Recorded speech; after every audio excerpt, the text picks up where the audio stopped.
The BEAT Esports Invitational is a tournament run by, well, BEAT Esports, a Canadian esports organization that has been running events in Dota 2, PUBG, and of course, Overwatch. BEAT's Overwatch tournament has been running since 2016 with the intention of showcasing the best Western talent in the world, with teams like Rogue, Cloud9, and Envious highlighting Season 1. Why am I telling you this? This past weekend, the 5th edition of the BEAT Invitational aired. 8 teams were in attendance for the double elimination tournament, including academy teams like LNL and Toronto Esports, independent teams that have competed in contenders like LNL, Skyfox's Second Wind, and Bye-Week, along with top tier 3 teams and new contenders teams GOATS and Phase 2. With high-quality third-party Overwatch tournaments becoming a bit of a rare breed, it's always good to give some attention to them when they do happen, which is why I'm here to tell you what I learned while watching the BEAT Esports Invitational this past weekend, and what I think it could mean as most of these teams will meet again in Contenders NA Season 3 next month. So, enough with the boring explanations, let's get right into it. One of the first things that was made painfully obvious to everyone watching is that NRG has a lot of work to do. The Shox Academy team seems to have been completely picked apart this offseason. Now, we all knew that Rascal would end up on the Shock. It was obvious that was the plan since NRG signed them. However, NRG walked into BEAT with an almost completely retooled roster, with Smex being the only repeat player. The new NRG walked onto the field, and they were chewed up and spit out, losing to Phase 2 and GOATS to become one of the 2 last place teams in this tournament. When you're losing to teams that are just barely qualifying for contenders, I feel like you have reason to worry. Now, I'm not ready to press the panic button on NRG just yet. This was the first time we've seen this roster play together, and maybe they just need some time to gel. However, NRG definitely got off on the wrong foot here, and if they don't right the ship soon, relegation is a very, very real possibility. Now, moving on to the other of the 2 last place teams in this tournament, it's pretty clear that the reign of Bye-Week and independent teams is over. It really is kind of an end of an era in the Tier 2 scene. Now, Bye-Week was never a great team and would always end up being a bottom feeder in Contenders Season 1 and Season 2, but they would persist throughout, and it was always kind of comforting to see them there, to see that North American teams can find success without an organization behind them. However, BEAT showed us for sure that this team simply cannot keep up with the competition anymore. A quick 1-2 punch by LNL and the Skyfoxes knocked them out, and it looks like it will be for good.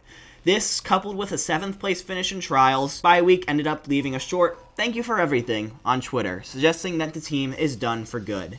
While there are other independent teams rising through the ranks, Bye-Week is one of the first to make it to the point where teams like GOATS and Phase 2 are now, and for that, they will be missed. I wish the best of luck to Bye-Week's players and staff with whatever they pursue in the future. Now, let's move on to some happier news, because despite Bye-Week, this tournament showed us that the gap between Tier 2 and Tier 3 is not super large at all. Now, to be honest, LNL and Toronto Esports were the top 2 teams in this tournament by a sizable margin. However, teams like Second Wind and Phase 2 were able to put up really good fights. I think the fact that Second Wind was able to get a map off of LNL is a great sign for the future, and a lot of maps and a lot of other matches really were close and could have gone either way. Even teams like GOATS or Skyfoxes who showed early exits showed some promise.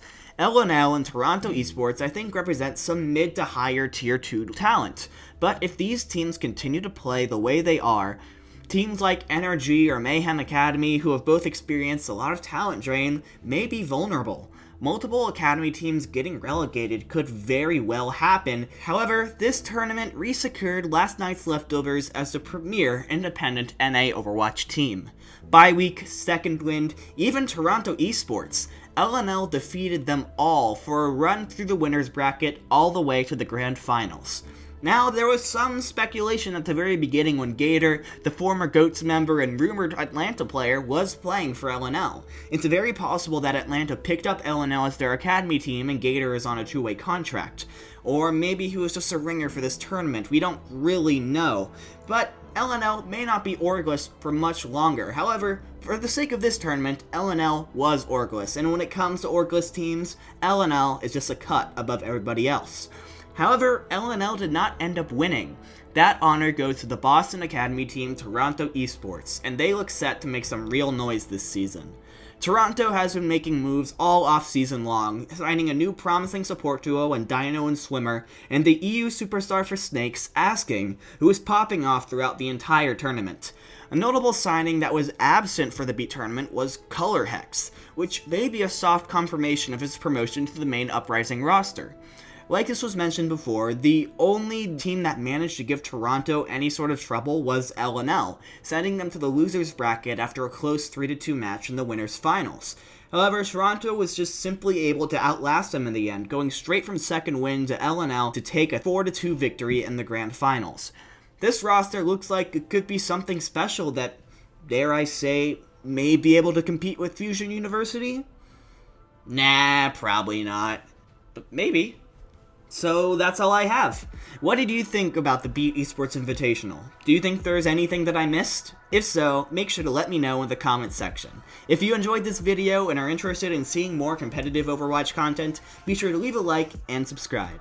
Until next time, that's all from me. Don't get tilted.